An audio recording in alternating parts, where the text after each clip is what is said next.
I, 24F, have an older brother named Ethan, 29 who I've always had a complicated relationship with. Growing up, Ethan was the golden child in our family. Our parents doted on him, and he could do no wrong in their eyes. Meanwhile, I often felt overlooked and like I was living in his shadow. From a young age, the differences between us were stark. Ethan was outgoing, athletic, and naturally charismatic. He made friends easily and was always the center of attention at family gatherings. I, on the other hand, was shy and introverted. I preferred reading books or drawing in my room to playing sports or socializing. Our parents, Mark, 55M, and Linda, 53F, seemed to favor Ethan's extroverted personality. They were always pushing me to be more like him, to join teams, go to parties, and put myself out there more. They didn't seem to understand or value my quieter nature and creative interests. As we got older, the gap between us only widened. Ethan excelled at sports, particularly football. He became the star quarterback of our high school team, leading them to multiple championships. Our small town treated him like a celebrity. Meanwhile, I struggled to find my place and often felt invisible both at school and at home. Ethan's athletic success only amplified our parents' favoritism. They never missed one of his games, proudly wearing shirts with his jersey number, but they rarely showed up to my art shows or academic competitions. When I won a statewide essay contest in 10th grade, they barely acknowledged it because it conflicted with one of Ethan's football games. Throughout our childhood and teen years, Ethan bullied and tormented me relentlessly. It started with small things when we were young, breaking my toys, excluding me from games with his friends, or pinching me when our parents weren't looking. As we got older, his tactics became more psychological. He would mock me for being weird and antisocial, steal or break my things, and turn our parents against me with lies and manipulation. If I ever tried to stand up for myself or tell our parents what was really going on, Ethan would twist things to make it seem like I was the problem. One incident that stands out happened when I was 13 and Ethan was 18. I had been saving up my allowance for months to buy a special set of art supplies I wanted. The day I finally had enough money, I came home from school to find Ethan and his friends using my new supplies to make crude posters for a party. When I got upset, Ethan told our parents I was being selfish and wouldn't share. They ended up making me apologize to him. Our parents always took his side and told me I needed to be more like my brother. They'd lecture me about how I should try harder to fit in and make friends like Ethan did. It was crushing to feel so unsupported and invalidated by my own family.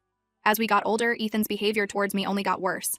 In high school, he spread nasty rumors about me to his popular friends, turning the whole school against me. He'd accidentally spill drinks on my homework or textbooks. Once he even stole my diary and read parts of it aloud to his football buddies, humiliating me. I remember one particularly painful incident during my sophomore year. I had finally worked up the courage to talk to my crush, a boy named Alex who was in my art class. We had been partnered up for a project and things were going well. But when Ethan found out, he cornered Alex in the locker room and told him I was psycho and had a shrine to Alex in my closet. Alex avoided me after that, and I was too embarrassed to ever speak to him again.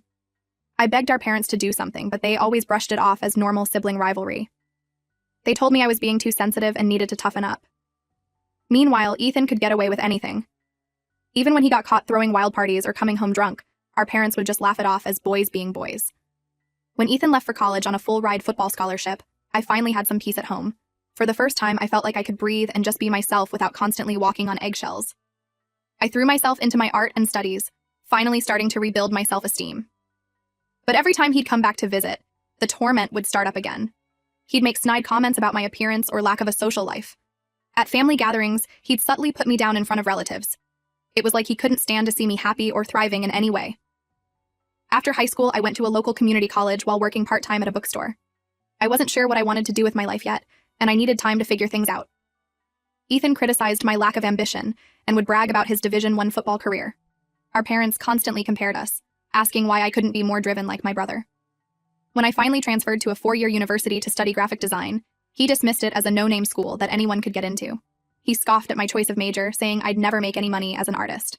Nothing I did was ever good enough in his eyes. Throughout college, I slowly started to come into my own. I made a small group of close friends who appreciated me for who I was. I excelled in my classes and even had some of my work featured in student exhibitions, but I still dreaded family gatherings where Ethan would inevitably find ways to put me down or steal the spotlight. Fast forward to last year. Ethan got engaged to his girlfriend of 2 years, Megan, 27F. I had only met Megan a handful of times, but she seemed nice enough. However, I couldn't help but notice how Ethan acted like a completely different person around her. He was charming, attentive, and portrayed himself as this perfect gentleman. It was so at odds with how I knew him to be behind closed doors. I remember the first time I met Megan at a family dinner. Ethan was on his best behavior, pulling out her chair and refilling her water glass. He even complimented my new haircut, something he'd never done before. It was surreal to watch. Part of me wanted to pull Megan aside and warn her about the real Ethan, but I knew no one would believe me. A few months ago, Ethan and Megan announced they were having an engagement party to celebrate with family and friends. I dreaded having to attend and put on a fake smile around my brother, but I felt obligated to go for appearance's sake. The night before the party, I was out with some friends at a bar when I spotted a familiar face across the room. It was Ethan, getting cozy with a woman who was definitely not his fiancée. I watched in shock as they kissed and left together. I was disgusted, but not entirely surprised that Ethan would cheat on Megan. It fit with the selfish, duplicitous person I knew him to be. Part of me wanted to tell Megan the truth right away, but I hesitated, knowing Ethan would find a way to spin things and make me look like the bad guy somehow. At the engagement party the next day, I felt sick watching Ethan and Megan play the happy couple.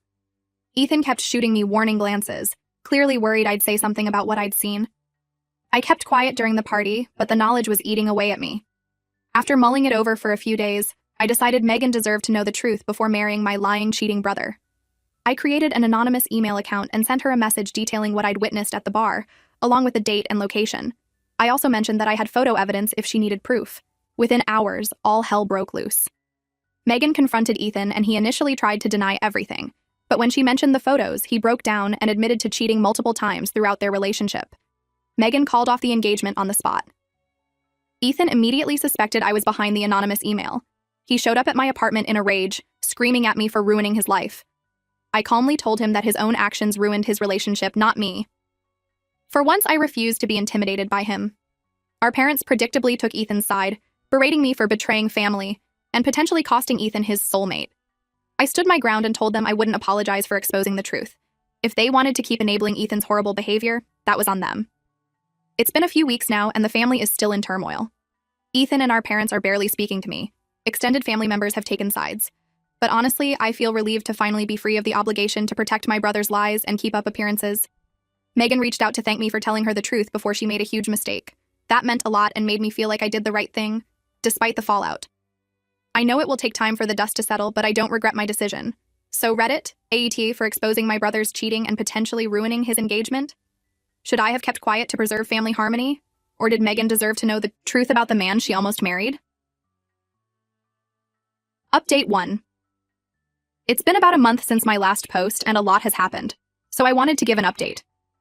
First off, I want to thank everyone for the supportive comments on my original post. It really helped validate my decision to tell Megan the truth about Ethan's cheating. I was starting to doubt myself with all the family drama, so I appreciate the reassurance that I did the right thing. In the weeks following the engagement blow-up, things were extremely tense with my family.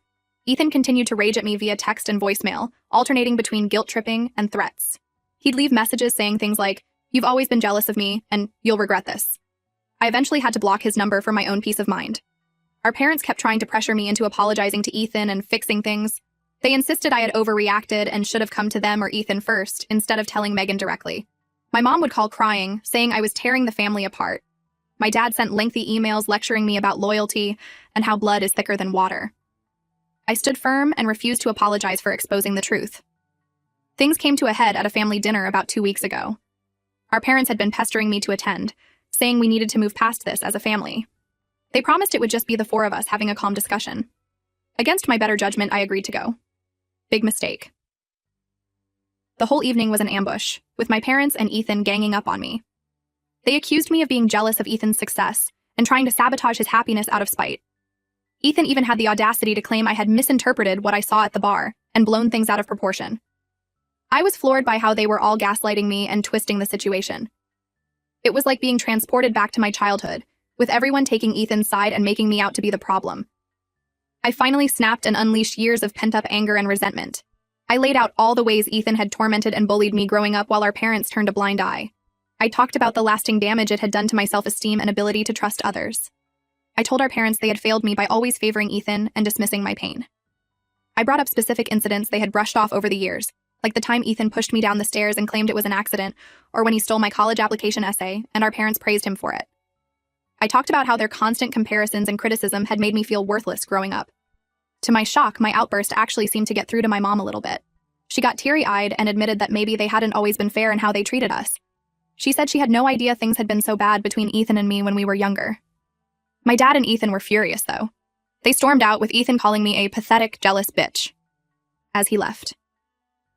My dad slammed the door so hard a picture fell off the wall and shattered.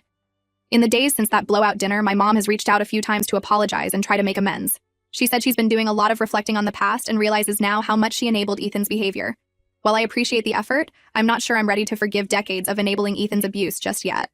I told her I need some time and space to process everything. My dad is still firmly on Team Ethan and thinks I'm blowing everything out of proportion. He keeps trying to push me to reconcile with my brother, saying family is family. He's been sending me long text messages about how I'm being selfish and immature. I've been ignoring his calls and texts for now. As for Ethan, he's been on a smear campaign trying to paint me as unstable and vindictive to anyone who will listen. He's been posting vague, dramatic statuses on social media about how you never know who will stab you in the back. A few extended family members and old family friends have reached out to chastise me for breaking up Ethan and Megan. I've been blocking numbers left and right. On a more positive note, Megan and I have been in touch a bit. She thanked me again for saving her from making a huge mistake. Apparently, Ethan had been gaslighting her for their entire relationship, making her doubt her own perceptions and instincts. She's in therapy now to work through the emotional abuse. Megan actually apologized to me for not seeing Ethan's true nature sooner. She said there were red flags she ignored, like how he'd make subtle digs at me or talk about me behind my back. It was validating to hear that someone else had noticed his two-faced behavior. She shared some stories about Ethan's controlling and manipulative behavior during their relationship. He would check her phone and accuse her of cheating if she talked to male coworkers. He criticized her clothing choices and tried to dictate who she could be friends with. It made me sad to hear how he had treated her, but I was glad she was free of his influence now. For now, I'm taking some time to focus on my own healing and well-being. I've started seeing a therapist to work through my childhood trauma and complicated family dynamics. It's bringing up a lot of painful memories, but I know it's necessary to move forward in a healthy way. I'm also throwing myself into work and my hobbies as a distraction from all the family drama. I've taken up painting again, something I used to love before Ethan mocked me for it in high school. It feels good to reclaim that part of myself. So that's where things stand for now. I'm still processing a lot of emotions, but overall I feel lighter having finally stood up to my family and spoken my truth. I'll post another update if there are any major developments. Thanks again for all the support, Reddit. Update 2. Hey everyone, I'm back with another update on the situation with my brother Ethan and our family. It's been about 2 months since my last post and things have continued to evolve. The biggest development is that Ethan's life seems to be spiraling since his breakup with Megan. He lost his job after showing up drunk multiple times and getting into an altercation with a coworker. Apparently, he got into a shouting match with his boss when he was confronted about his behavior and was escorted out by security. Since then, he's been crashing on friends' couches and burning through his savings. From what I've heard through the family grapevine, he's been partying hard and hooking up with random women. It seems like he's trying to relive his college glory days rather than dealing with his issues. Our parents are, of course, enabling his behavior and making excuses. They've been sending him money and trying to convince him to move back home to get back on his feet. My mom called me in tears, begging me to forgive Ethan and help him out during this difficult time. She tried to guilt-trip me by saying that family should always stick together, no matter what. I refused and told her that Ethan is nearly 30 years old. It's time for him to face the consequences of his actions without me or our parents bailing him out. She got upset and accused me of being heartless. I responded that I was simply holding Ethan to the same standard of personal responsibility that they always held me to growing up. I reminded her of how they had always pushed me to be independent and figure things out on my own. When I struggled to find a job after college, they told me to toughen up and that the real world wasn't easy. It felt satisfying to throw their own words back at them. In a surprising twist, my dad actually agreed with me for once. He admitted that maybe they had coddled Ethan too much over the years, and it was time for some tough love. This led to a big fight between my parents, with my mom accusing my dad of abandoning his son. From what I understand, they've been arguing a lot about how to handle the situation with Ethan. My mom wants to let him move back home indefinitely, while my dad thinks they should only offer limited support. It's causing a lot of tension in their marriage. Meanwhile, Ethan has been on a downward spiral of partying and hooking up with random women. He's been posting bitter, angry rants on social media about how everyone has betrayed him. A mutual friend told me he's been bad-mouthing me to anyone who will listen, calling me a pathological liar, who ruined his life out of jealousy. He's also been spreading rumors about Megan, claiming she was crazy, and that he's better off without her. It's clear he's not taking any responsibility for his actions and is just lashing out at everyone around him. I've been ignoring Ethan's antics and staying focused on my own life. I'm still in therapy, and it's been really helpful in processing my childhood trauma. I've been working through a lot of the anger and resentment I've held onto for years. It's not easy, but I feel like I'm making progress. I've also been reconnecting with old friends that I had drifted away from due to Ethan's influence. It's been nice to rebuild those relationships without his negative presence looming over everything. I'm rediscovering parts of myself that I had suppressed for so long. One positive development is that I've grown closer to my aunt, my mom's sister, through all of this. She reached out after hearing about the family drama and shared that she had always seen through Ethan's act. She apologized for not speaking up sooner and offered her support. My aunt told me about times she had witnessed Ethan's bullying behavior when we were kids, but she had been shut down by our parents when she tried to intervene. She expressed regret for not doing more to protect me. It was validating to hear that someone else in the family had seen what was really going on. It's been refreshing to talk to a family member who validates my experiences instead of gaslighting me. My aunt has become a much-needed source of support and guidance as I navigate this complicated situation. She's been encouraging me to maintain my boundaries with Ethan and our parents. As for Megan, we've kept in touch and have actually become friends. She's doing much better now that she's out of Ethan's toxic influence. She started a new job and is even casually dating again. It's great to see her thriving. Megan has been a great source of support through all of this. She understands firsthand how manipulative and destructive Ethan can be. We've bonded over our shared experiences, and it's nice to have someone who truly gets it. That's the main update for now. I'm still maintaining firm boundaries with my parents and Ethan. It's not always easy, but I know it's necessary for my mental health. There are times I feel guilty or wonder if I'm being too harsh, but then I remind myself of all the years of abuse I endured. I'm trying to focus on building a life for myself outside of my family's drama. I've been putting more energy into my career and hobbies. I recently started a small side business selling my artwork online, which has been really fulfilling. I'll post again if there are any major changes. Thanks as always for the support and advice, Reddit. It's been incredibly helpful to have an outside perspective on this whole situation. Update 3.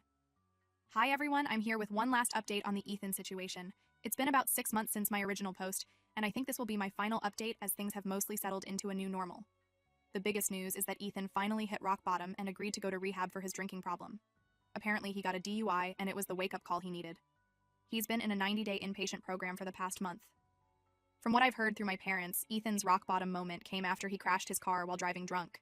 Thankfully, no one was hurt, but he was arrested and is facing serious legal consequences. It seems like the reality of potentially going to jail finally made him realize he needed help. Our parents are cautiously optimistic about Ethan's recovery, but I'm maintaining my distance.